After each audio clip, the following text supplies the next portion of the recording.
Magical giant Bigfoot watermelon truck. एक गुफा में सारे चोर चुनाव चला रहे थे।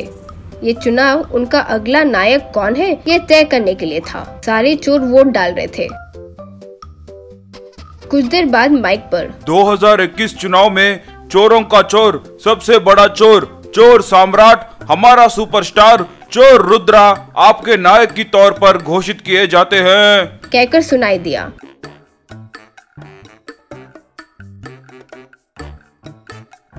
मेरे प्रिय चोर, आपके नायक के लिए मुझे चुनने के लिए बहुत बहुत शुक्रिया कहकर रुद्र शपथ लेना शुरू किया। मैं रुद्र चोरी करने के लिए, डकैती करने के लिए, अपना काम करने के लिए, मेरी जान देने के लिए भी तैयार हूँ। मैं आप सब की कसम ले रहा हूँ। तब सब लोग तालियां मारने लगे। उस रात सारे चोर एक घर गए और बिना किसी को नजर आए वहाँ से सोना, पैसे सब चुरा लिए। हर दिन ऐसे ही किसी न किसी के घर जाकर चोरी करते थे। जंगल में सड़क से जाने वाले ट्रक में से राशन और सामान भी चुराने लगते थे। गांव वाले ये चोरी को बर्दाश्त नहीं कर पा रहे थे और पुलिस को कंप्लेन किए। देखिए, हम भी कई सालों से इन्हें ढूंढ रहे हैं। इस बार जो चोरी कर रहे हैं वे बड़े होशियारी से कर रहे हैं, लेकिन उन्हें किसी तरह हम जरूर पकड़ेंगे, हमारा यकीन मानिए।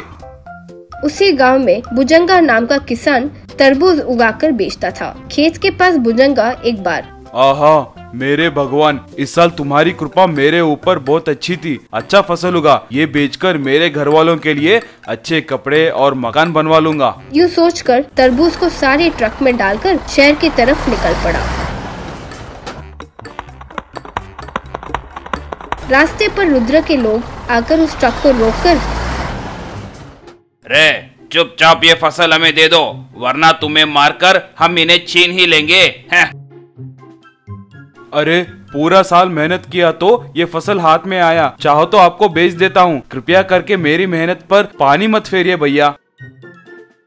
चोर चोरी नहीं करेगा तो कैसे चलेगा, हमारा काम ही वही है कहकर लॉरी में मौजूद तरबूज सब छीन लिए।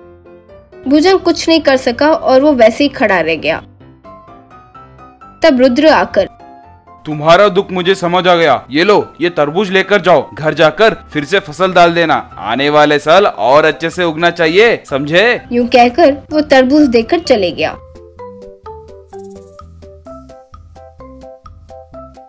भुजंग वो तरबूज को अपने सर पर रखकर रोते रोते घर आया।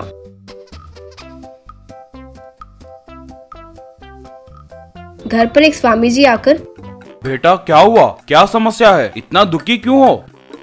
भुजंग जो हुआ वो सब बताया। सिर्फ तुम खुद को ही नहीं बल्कि तुम्हारे गांव को बचाने का भी मार्ग दिखाता हूँ। वो तरबूज यहाँ दो। भुजंग तरबूज उन्हें दिया। स्वामी जी फिर वो तरबूज को नीचे रखकर आशीर्वाद दिए। बस वो एक बड़ा सा बिगफुट वाटरमेलन ट्रक में बदल गया।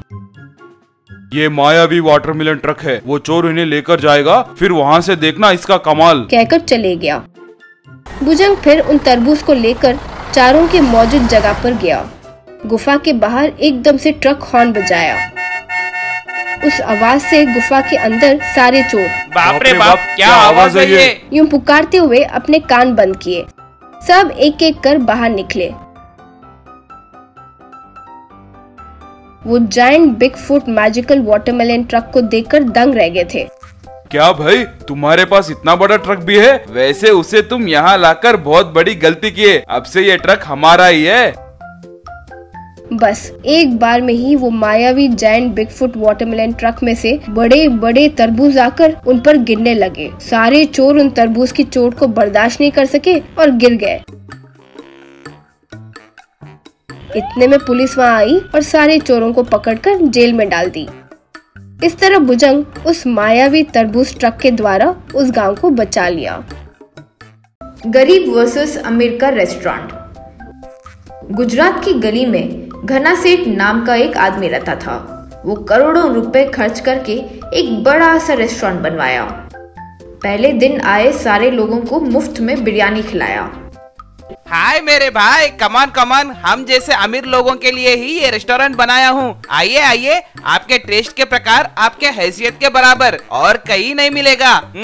कोई भी आइटम देख लो, 2000 से कम नहीं है यहाँ। हर आइटम वैसे डिजाइन करवाया हूँ। खाइए खाइए, only rich food rich people के लिए। आप जैसे रिच लोग ही यहाँ आ सकते हैं। ये लोगों से कह रहा था तो राजशेखर वर्मा नाम का एक रिच बिजनेसमैन, सब अच्छा ही है घना सेठ, लेकिन वो देखो आपके रेस्टोरेंट के आगे ही वो गरीब रेस्टोरेंट नजर तोड़ जैसा लग रहा है। आपके रेस्टोरेंट आते आते वो देखो उन गरीबों का चेहरा देखते हुए आने में मजा नहीं आ रहा है। ये हमारा स्टेटस के प्रकार अलग अलग खाना बनाना जरूरी नहीं है। वो देखो पहले उन लोगों को हमारे नजर से हटाओ, ऐसा कुछ करो। तब गरीब रेस्टोरेंट के ओनर गौतम को घना सेठ अपने रेस्टोरेंट पर बुलवाया, वो भी अपने रेस्टोरेंट के पीछे। वहाँ 1 घंटा इंतजार कराने के बाद गौतम, वैसे ये घना सेठ मुझे यहाँ क्यों बुलवाया होगा, वो भी अपने नए रेस्टोरेंट पर? बेचारा नया नया बनवाया है ना, शायद कोई सलाह पूछने के लिए बुलवाया होगा। लेकिन इस इंसान में जरा सा भी टाइम सेंस नहीं है। और नहीं तो क्या, अच्छा बिजनेस चलने के समय 1 घंटा यहाँ पीछे बुलवाया ये घना सेठ, और जल्दी आ भी नहीं रहा है। यूं खुद से वो बातें किए जा रहा था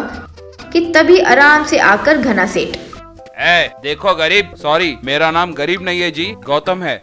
तुम्हारा नाम जो भी हो, मुझे उससे क्या है रे? मेरी नजर में तो तुम गरीब ही हो। तुम्हारा रेस्टोरेंट मेरे रेस्टोरेंट के बीच आ रहा है, चुपचाप निकाल दोगे तो तुम्हारे लिए अच्छा होगा, वरना कोई पीकर किसी रात लॉरी चलाते हुए आकर तुम्हारे रेस्टोरेंट के मारकर चले जाएगा तो सोचो कैसा रहेगा। वैसे तुम्हारा तो कोई घर भी नहीं है ना, वही खाकर वही सोते होगे ना। लॉरी मारते हुए ले गया तो पहले ही अनाथ हो, बेकार में मारे जाओगे। इसलिए मेरी बात मानकर रेस्टोरेंट खाली करके चले जाओ।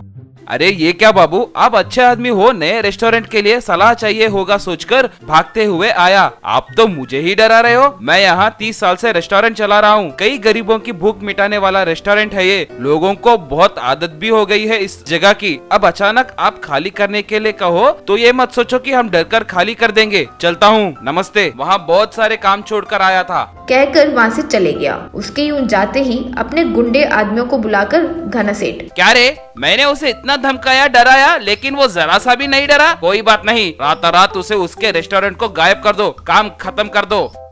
तो उसी रात एक बड़ा सा लॉरी गरीब गौतम रेस्टोरेंट को मारते हुए चली गई। समय पर सब अंदर सो रहे थे तो किसी को चोट नहीं लगी।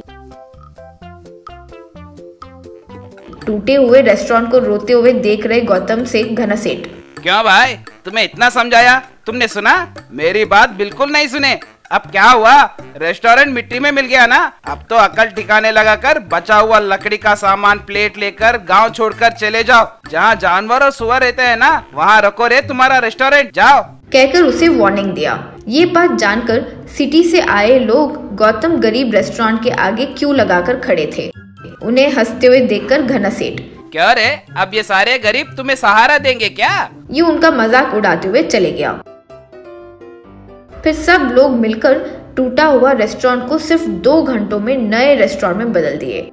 हर कोई थोड़े थोड़े पैसे लेकर गौतम के हाथ में देकर, गौतम बाबू, आप नाम से तो गरीब हो, लेकिन बहुत बड़े इंसान हो आप। कई गरीबों की भूख मिटाने वाले भगवान हो आप। फिर वही भगवान का बनाया ये मंदिर, वही ये रेस्टोरेंट कोई राक्षस आकर तोड़ दे तो हम यूं ही बैठकर देखते तो नहीं रहेंगे ना। आप अंदर हमारे लिए अच्छा अच्छा खाना बनाइए, हमारा और भी कुछ काम बाकी रह गया है, पूरा करके आते हैं, कहकर आगे वाले नए अमीर रेस्टोरेंट में जाकर घना सेठ से लोग, क्यों भाई घना सेठ, लगता है आपके पास बहुत पैसे हैं और इसलिए ये बड़ा वाला रेस्टोरेंट बनाए हो। बहुत अच्छा है, यहाँ एक एक फूड आइटम 2000 का है, सुना है? ये लो 2000, एक बार लाकर दिखाओ, देखते हैं। ये तुम्हारे जैसे बेकार भिखारी लोगों के खाने के लिए नहीं है, चुपचाप यहाँ से निकलो। घना सेठ, चुपचाप ये पैसे लेकर आइटम्स लेकर आओ। यूं धमकाने के बाद वो लाचार होकर महंगे आइटम्स लाकर उनके आगे रखा। वो खाकर थू थू कहते हुए लोग, छी छी छी, इतना गंदा स्वाद का खाना हमने अपने पूरे जन्म में नहीं खाया है रे। अरे तुम्हें पता भी है कि स्वादिष्ट खाना क्या होता है? वो देखो वहाँ आगे रहने वाले गरीब गौतम, वो गरीब के लिए बनाए हर प्लेट में प्यार होता है, खाना स्वादिष्ट होता है। तुम्हारे रेस्टोरेंट में तो बेकार खाना है, कहकर उसके मुंह पर फेंक कर लोग, फिर कभी उसे या हमारे रेस्टोरेंट के आड़े आए तो तुम्हें और तुम्हारे नए रेस्टोरेंट को तोड़कर पूरा गिरा देंगे, कहकर हर कोई उसे एक लात मार कर उसे गरीब होटल के सामने नजर तोड़ की तरह लटका दिए। वो देखकर रिच फेलोज, क्या रे, वो गरीब रेस्टोरेंट गंदा है, उसे निकलवा दो कहा तो ये घना सेठ को ही कुत्तों की तरह पीट कर गरीब रेस्टोरेंट का नजर तोड़ में बदल दिए। यूं कहकर हंसने लगे।